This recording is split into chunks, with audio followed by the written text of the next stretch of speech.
এদিক দিয়ে গাড়ি ঘোড়া চলে।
আশা করি আপনারা সবাই ভালো আছেন।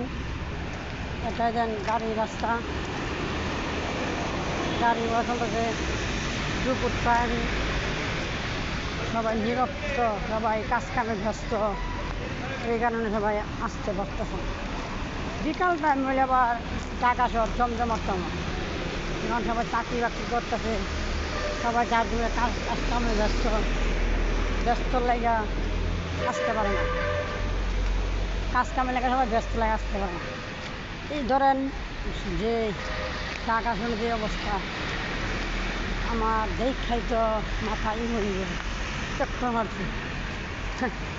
মানে দৃশ্যটা কত সুন্দর, গাড়ি ঘোড়া সব সময় চলে, গ্রামে কোন বাড়িতে কোন সব সময় গাড়ি ঘোড়া চলে। গাড়ি এই যে রাস্তার সাইডে দুই সাইডে পার্কিংয়ে আছে গাড়ি, পার্কিংয়ে গাড়ি ভিডিও করে ই করে বহুত করে দেখাইছি, দেখলাম দেখালাম। সবাই ভালো থাকবেন, খুদা হাফেজ। কদিন পর এনে গাড়ি শুনবো, এনে কাজ করতে হবে, এখনো কাজ শেষ হয় না।